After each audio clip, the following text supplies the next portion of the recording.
Welcome to an episode of Modern Buck. Thank you for joining me today. So today I thought we'd get into the Wales-France game. An interesting one.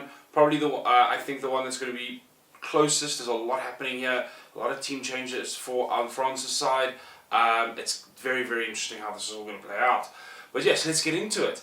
So first things first, please subscribe, share, all those good things down below. If you have anything else to say, any added conversation, support your team down below. So, interestingly, the biggest thing here, obviously, Dan Bigg is back for them. I know he got a bit of a head injury in the Fiji game. To be fair, a lot of players, though, had some injuries from that game. As a lot expected, that Fiji game was going to be a bruiser for the Welsh. And it definitely was. Massive, massive things. With Davies and North also back for the game, it's Gareth Davies, obviously, back. It's going to be quite interesting.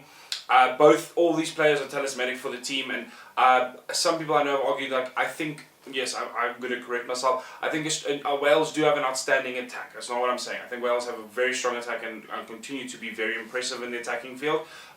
Letting through a couple of easy tries is definitely a problem for them, but I think overall my issue with the Welsh attack at the moment is I'm not seeing a lot of consistently long plays from them. It's a couple of really, really outstanding set-piece attacks and moments of brilliance from their quality backline that's giving them the edge here. But very similar, where I argue like Japan and All Blacks have the ability to hold the ball for a while and tactically attack. Wales depend on very, very solid set pieces and solid set moves to get their attack across, which to be fair is a strategy, so I think they can do that. That definitely works for them well. It is largely the team that played against Australia. The starting line was exactly the same, actually. That played against Australia and worked out well there. They had a great performance, especially the first half, just being probably one of the prettiest performances from Wales, or if not any team in the first half. Definitely something that they are going to strive to replicate. The question mark on some people's lips then is, can they make sure that the second half doesn't happen, as that was a lot less impressive from the Welsh and gave Australia a lot of room to come in. But credit again, the Welsh held off and showed their game management skills by holding them off in the end. So I think there's definitely, that's the kind of game they're going to be going for and continue. And I think they're going to try and strike as fast as possible. Also unsettle the French team with a lot of drop goals. So definitely wait to see that happen and try and keep the scoreboard ticking throughout the game. Something they did exceptionally well against the Australians.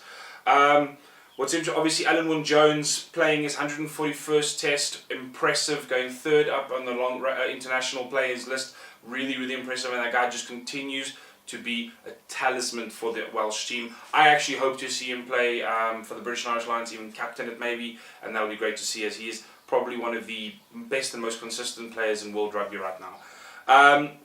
Jonathan Davies and George North are also him and those two were also part of the team that lost to France in 2011. Some wounds coming in there. Obviously their backs coach also played in that game. All definitely should help to just give them an extra bit of motivation to take this game on, and it'll be very interesting to see for sure.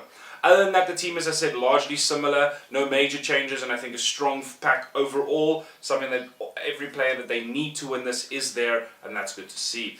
On the French side, we've got some interesting ones here. A lot of 5 changes overall from them, from the team that played Tonga, and I think some of it also being that I think there's a lot of media about a rift in their camp. This coach and management staff and coach not really seeing eye to eye, having some clashes, and I think it's affected their performances throughout this cup, as I think their performances have degraded quite a bit throughout the cup. The Argentina game was very strong, and it looked very good. There was some great moments, attacking brilliance that definitely showed there. I know that obviously didn't hold it off perfectly until the end because they almost lost it, but still, you can't write off Argentina. Beating Argentina is no joke, and any team doing that is impressive. Obviously, I've seen Guedo is back in captain. A lot of people question this because of the fact of the rift, and he hadn't played it since the Argentina game, showcasing that he was not part of the team. The team wasn't actually gelling well, and it's good to see him back. I think he is outstanding. And then a lot of people also saying Dupont back is essential. He is a talisman. He's definitely, talisman's the wrong word. He's a gel for that team. He is what lights that attacking fire, and it's good to see him back. There was a lot of question marks whether he was going to be fit for this game, and I think they needed him. Some people are saying he might not be, as he hasn't played he didn't even train fully this week. So hopefully it's not a case of just bringing him because they need him, and he is fully fit to be able to bring everything to this game because it's going to be essential. Also, for Cal back in the game, he's really, really just a knife for them in the attack. He did wonders in the Argentina game, and is a strong runner that they're going to need to take on this Welsh defence, which I think is one of the best in the tournament, so it's good to see. Overall, it's as I said, 5 other changes, but nothing major. It's just a case of this is the strongest team that they can face up, and I think pretty much a very similar team that's played the Argentina game.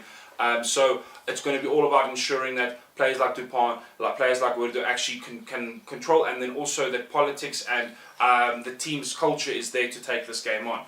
That being said, how I think this is most likely going to play out is with the Welsh taking it, unless France can really pull something together. Both these teams seem to be doing outstandingly well first half games and then slowing down the second half, so it's going to be whoever wins that first half most likely will win it. I've got a feeling Wales are just going to, as I said, tick the scoreboard to get themselves ahead, and credit, it's worked well for them. On the other hand, the French do have some cracks that they're going to have to fill for this game, and I think culture is probably the biggest thing of that, so we'll see how that plays out. It's going to be a cracker. Please let me know down below how you feel about this game. What are the things that's going to change your mind? Pick-wise, I've gone for Wales by 15. I know that's quite a bit compared to other games, but I just think Wales' scoreboard ticking is just going to help them along, and they're going to ensure that they're over a point, over a score, and I think the second half they're going to have a little bit more in the gas to be able to push out and pull out the game. Dan Bigger's got some things to prove, in my opinion. But yeah, that's my pick for the game. Let me know what you guys feel, your opinions on it, and all comments, share, subscribe, and all those good things down below. Thanks, guys.